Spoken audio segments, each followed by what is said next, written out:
আসসালামু আলাইকুম রহমতুল্লাহ নাহমাদুহু ওয়া নুসাল্লি আলা রাসূলিহিল কারীম আম্মা বাদ ৩০১ নম্বর কায়দা বা ৩০১ নম্বর মূলনীতি আল মুবাশির যামিনুন ওয়া ইন লাম ইয়াতামিদ। যে মুবাশির, যে সরাসরি কাজে জড়িত, সে জামিন হয়, তার উপর জামান আসে, তার উপর ক্ষতিপূরণ আসে, যদিও সে ইচ্ছাকৃতভাবে না করে। মিন জিন্দার উদ্দেশ্য মাজাল্লাতুল আহকামিল আদলিয়া থেকে এই কায়দা বা মূলনীতি গ্রহণ করা হয়েছে। তাহলে ৩০১ নম্বর কায়দা পাচ্ছি আমরা আল মুবাশির যামিনুন ওয়া ইন লাম ইয়াতামিদ। উদাহরণ হিসেবে দেওয়া হয়েছে, সে কেউ যদি অনিচ্ছাকৃতভাবেও কোনো কিছু করে ফেলে, তাহলে এর ক্ষতিপূরণ দিতে হয়। যে কেউ যদি পাখির দিকে গুলি করে অথবা তীর নিক্ষেপ করে, সেটা যদি মানুষের উপর গিয়ে লাগে, তো সে যদি অনিচ্ছাকৃতভাবেও সেটা করে, তারপরেও তার দিয়েও দিতে হবে। অনুরূপভাবে বাজারে যাওয়ার সময় তার হাত লাগার প্রেক্ষিতে যদি কারো মাল নষ্ট হয়ে যায়, তাহলে তার জামান দিতে হবে, যদিও সে ইচ্ছাকৃতভাবে করে নাই। এটাই বলা হয়েছে আল মুবাশির যামিনুন ওয়া ইন লাম ইয়াতামিদ। মুবাশির যে, সে যামিন যদিও সে ইচ্ছাকৃতভাবে না করে থাকে। ২০২ নম্বর কায়দা আল মাবনি আলাল ফাসিদি ফাসিদুন। যে ফাসিদের উপর যেটা ফাসিদের উপর ভিত্তিতে হয়েছে, সেটাও ফাসিদ। শিন নম্বর উদ্দেশ্য আল আশবাহ নাজায়ের থেকে এই কায়দা বা মূলনীতি গ্রহণ করা হয়েছে। কেউ যদি তার বিবাহিত স্ত্রীর সাথে আবার দ্বিতীয়বার বিবাহ বন্ধনে আবদ্ধ হয়, তাহলে দ্বিতীয় বিবাহ বাতিল, এবং দ্বিতীয় বিবাহের জন্য যে মোহর নির্ধারণ করা হয়েছে, সেই মোহরও বাতিল, সেটা তাকে দিতে হবে না। অনুরূপভাবে কেউ যদি বলে, আমি তোমার নিকট আমার রক্তকে বিক্রি করে ফেললাম, এমত অবস্থায় ওই ব্যক্তি যদি তাকে হত্যা করে, তাহলে তার কেসাস দিতে হবে। কেননা কেউ কারো নিকট কারো রক্ত বিক্রি করতে পারে না। যদি বিক্রি করে, এর প্রেক্ষাপটে যদি হত্যা করে, যেহেতু সেই চুক্তি বাতিল, সেই জন্য তার উপর কেসাস আসবে। অথবা কেউ যদি কোনো কিছুর জামান থেকে মুক্তি করে দেয়, অথবা কোনো কিছুর স্বীকৃতি দেয়, কোনো টাকার স্বীকৃতি দেয়, কোনো জামানের স্বীকৃতি দেয়, যেটা আগদে ফাসাদের ভিত্তিতে হয়েছে, তাহলে সেটা তার আদায় করতে হবে না। এটাই ৩০২ নম্বর কায়দা আল মাবনি আলাল ফাসিদি ফাসিদুন। যে ফাসাদের উপর যেটা মবনি, সেটাও কি ফাসিদ। ৩০৩ নম্বর কায়দা আল মুবাহু ইয়ামলিকু বিল ইহরাজি। সিনিয়র দ্বারা উদ্দেশ্য হলো সরুসিরুল কাবির থেকে এই কায়দা বা মূলনীতি গ্রহণ করা হয়েছে। যেটা গ্রহণ করা বৈধ, যে পাখিগুলো আকাশে উড়ে, সেগুলো গ্রহণ করা বৈধ, সবার জন্য মুবাহ। এখন যে শিকার করবে, যে সেটাকে বন্দি করবে, সেই সেটার মালিক হয়ে যাবে। তো এর উদাহরণস্বরূপ, যদি কোনো পাখি কারো জমিতে ডিম পাড়ে, অথবা কোনো বাচ্চা পাখি কারো জমিতে বাসা বাঁধে, এখন যে পাখিটা ধরবে, যে ডিম পাবে, সেই মালিক হবে। অনুরূপভাবে কোনো শিকারকৃত প্রাণী যদি কারো গড়ে ঢুকে যায় বা কোনো ব্যক্তির জমিনে গিয়ে আশ্রয় নেয়, যে প্রথমে পাকড়াও করবে, যে প্রথমে সেটা গ্রহণ করবে, সেই সেটার মালিক হবে। এটাই ৩০৩ নম্বর কায়দা আল মুবাহ লা ইয়ামলিকু বিল ইহরাজ। যে মুবাহ, যেটা বৈধ, সেটা ইহরাজের মাধ্যমে, সেটা আয়ত্ত করার মাধ্যমে সেটার মালিক হয়ে যায়। ৩০৪ নম্বর কায়দা হচ্ছে মাতা আমকান আমালু বিল হাকিকাতি সাকাতাল মাজাজ। যখন হাকিকতের উপর আমল করা সম্ভব, তখন মাজাজ বাতিল হয়ে যায়, মাজাজি অর্থ চলে যায়। ওলাদার উদ্দেশ্য হলো মানার রসুল থেকে এই কায়দা বা মূলনীতি গ্রহণ করা হয়েছে। যেমন কোরআনের মধ্যে কৌল এসেছে, আল্লাহ তাআলা বানিয়ে এসেছে, মা নাকাহা আবাউকুম মিনান নিসা, যে তোমরা বিবাহ করো না যাদেরকে তোমাদের বাবারা বিবাহ করেছে। তো এখানে নিকা এর দুইটা অর্থ রয়েছে, সেটা হলো আকদ অর্থাৎ মিলানো, জম, আরেকটা হলো অতি, দুইটা। তো এখানে নিকা এর আবিধানিক অর্থ হলো অতি, আর মাজাজি অর্থ হলো আকদ। তো যেহেতু এখানে হাকিকি অর্থ নেওয়া যাচ্ছে, অতির অর্থ নেওয়া যাচ্ছে, সেই হিসাবে এখানে হাকিকি অর্থ নেওয়া হবে। অর্থাৎ বাবার মাউতুয়া যারা রয়েছে, জেনার মাধ্যমে হোক, অথবা তার দাসী হোক, অথবা বাবার অন্যান্য যে স্ত্রী রয়েছে তারা হোক, সবাই সন্তানের জন্য হারাম হয়ে যাবে। এর প্রেক্ষিতে জেনার মাধ্যমে হরমুদে মুসাহারা সাব্যস্ত হয়, বৈবাহিক যে হারাম হওয়া, সেটা সাব্যস্ত হয়। কিন্তু ইমাম শাফি রহমতুল্লাহ আলাই নিকায়ের অর্থ, তিনি মাজাজি অর্থ যেটা রয়েছে সেটাকে তিনি নিয়েছেন, সেটা হলো আকদ। ফলে তিনি মনে করেন যে জেনার মাধ্যমে হরমতে মুসাহারা সাব্যস্ত হয় না। 304 নম্বর কায়দা পাচ্ছি, মাতা আমকার আমল বিল হাকিকতি সাকাতাল মাজাজ। যখন হাকিকতের উপর আমল করা সম্ভব তখন মাজাজকে ছেড়ে দিতে হবে। 305 নম্বর কায়দা হচ্ছে আল মুতাআকিদানে ইযা সাররাহা বিজিহাতিল ফাসাদ ফাহুয়া কামা সাররাহা ওয়া ইল্লা সারাফা ইলা সিহা।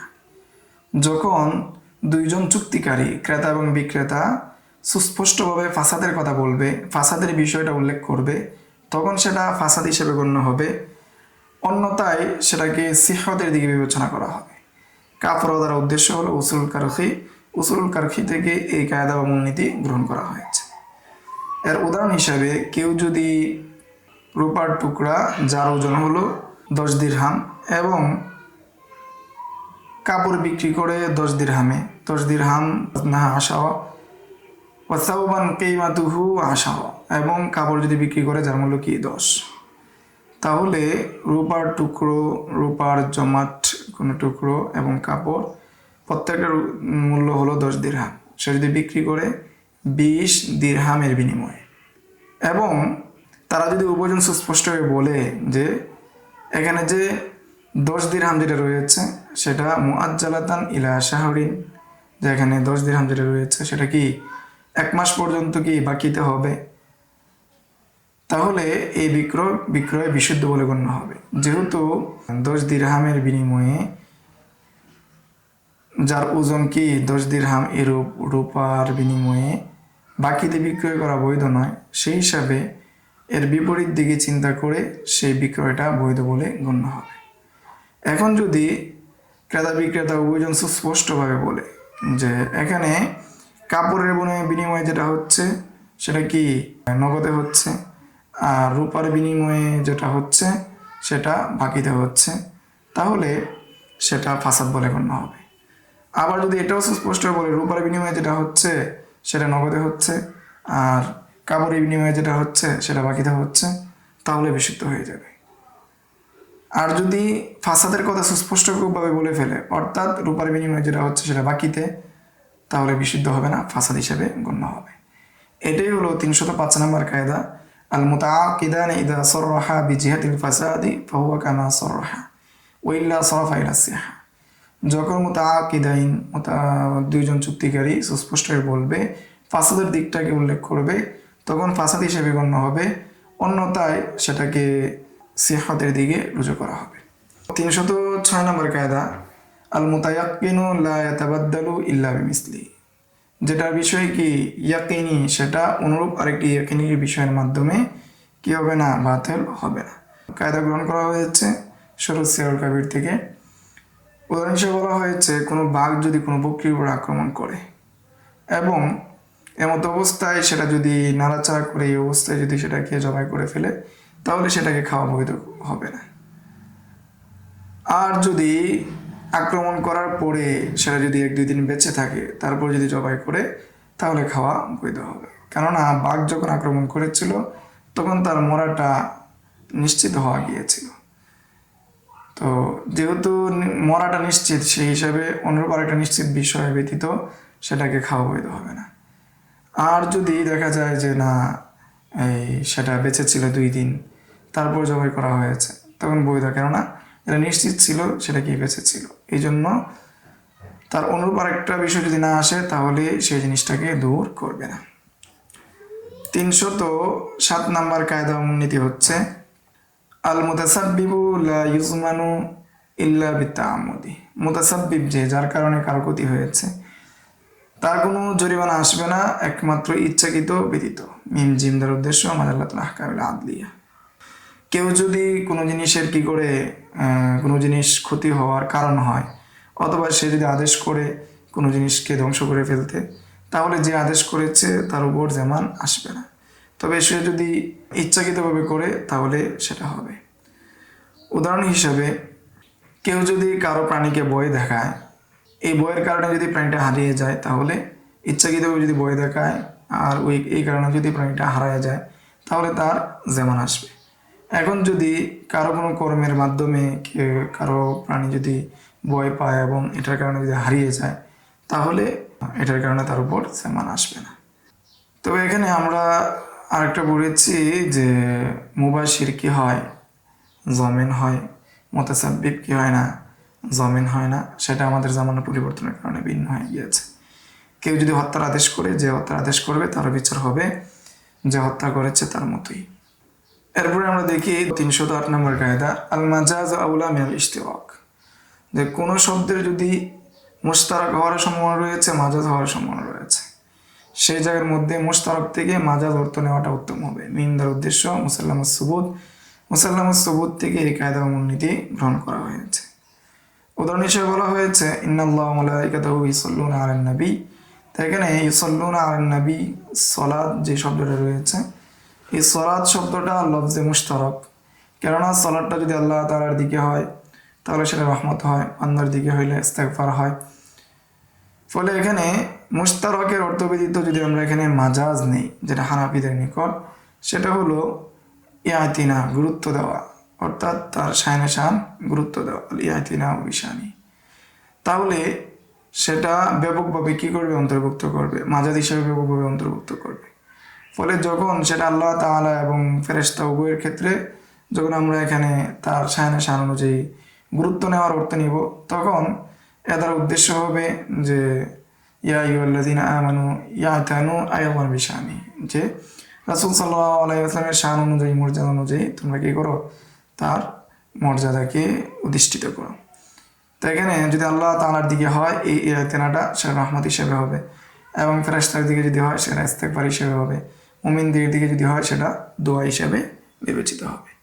তখন এটা মাজাজ অর্থ না নিয়ে, সেটা ইশতিরাক অর্থ না নিয়ে মাজাজটা নেওয়াটা কী হবে, উত্তম হবে। সেটাই হলো 308 নম্বর কায়দা, আল মাজাজ আউলা মিনাল ইশতিরাক। মাজাজ যেটা রয়েছে সেটা ইশতিরাক থেকে উত্তম। 309 নম্বর কায়দা, আল মাজাজ ইয়াউম্মু কামা তাউম্মুল হাকিকা। হাকিকত যেভাবে কি হয়, আম হয়, তেমনিভাবে মাজাজটাও কি হয়, আম হয়। মিন্দার উদ্দেশ্য মুসাল্লামুস সুবুত, মুসাল্লামুস সুবুত থেকে এই কায়দা বা মূলনীতি গ্রহণ করা হয়েছে। যেহেতু হাকিকতের মধ্যে আম রয়েছে, তেমনিভাবে মাজাজের মধ্যে আম রয়েছে। উদাহরণ হিসেবে বলা হচ্ছে যে যেহেতু হাকিকতের মধ্যে আম রয়েছে, মাজাজের মধ্যে আম হবে, কেননা মাজাজের মধ্যে আম হওয়ার ক্ষেত্রে কোনো বাধা নেই। রাসূল সাল্লাল্লাহু আলাইহি ওয়াসাল্লামের বাণী, লা তাবিউ দিরহামা বিদিরহামাইনি ওয়ালা সা বিসসাআইনি, যে 1 দিরহাম 2 দিরহামের বিনিময়ে কী করো না, বিক্রি করো না। 1 সারকে 2 সার বিনিময়ে কী করো না, বিক্রয় করো না। এখানে লা তাবিউ, এখানে সা দ্বারা, সার সাথে আরও যে সমস্ত পরিমাপক জিনিস আছে, যেটা মাকিলাত যেগুলো রয়েছে, পাত্র দ্বারা পরিমাপ করা হয়, সবগুলোই অন্তর্ভুক্ত হবে, চাই সেটা তো আম হোক এবং গায়রে তো আম হোক। তো এই ক্ষেত্রে যদি পরিমাপের ক্ষেত্রে যদি কী হয়, ব্যবধান হয়, ভিন্ন হয়, কম বেশ হয়, তাহলে সেটা সুদ বলে গণ্য হবে। যেমন জাস অর্থাৎ সুরকি, এ জাতীয় যে জিনিসগুলো আছে। ফলে এখানে হাকিকত যেটা আছে, হাকিকত যেভাবে আম হয় তেমনিভাবে মাজাজটাও কী হবে, আম হবে, আম হিসাবে গণ্য হবে। 310 নম্বর কায়দা, মুজাররাদুল খবরি লা ইয়াসলুহু হুজ্জাতান, শুধু খবরটা কখনো কি হতে পারে না, হুজ্জত হতে পারে না, দলিল হতে পারে না। সিনিয়র ওয়াদার উদ্দেশ্য সরুজ সিরুল কাবির, সরুজ সিরুল কাবির থেকে এই কায়দা বা মূলনীতি গ্রহণ করা হয়েছে। খবরে ওয়াহেদ কি করে আবশ্যক করে সেটা কি হয় না, দলিল হয় না। অনুরূপভাবে খবরে ওয়াহেদ গণ্য হবে যেটার মাধ্যমে অন্যের উপর কোনো কিছু আবশ্যক হয় না, সেটার ক্ষেত্রে খবরে ওয়াহেদ গণ্য হবে, সেটার ক্ষেত্রে খবরে ওয়াহেদ বিবেচনা করা হবে। এটাই হলো 310 নম্বর কায়দা, মুজাররাদুল খবরি লা ইয়াসলুহু হুজ্জাতান, যে শুধু খবরে ওয়াহেদ কি হতে পারে না, দলিল হতে পারে না, দলিল হিসেবে গণ্য হয় না। এ হলো 310 নম্বর কায়দা বা মূলনীতি। সামনের দর্শে আমরা 311 নম্বর কায়দা বা মূলনীতি নিয়ে আলোচনা করব। আসসালামু আলাইকুম রাহমাতুল্লাহ। يؤتي الحكمة من يشاء ومن يؤت الحكمة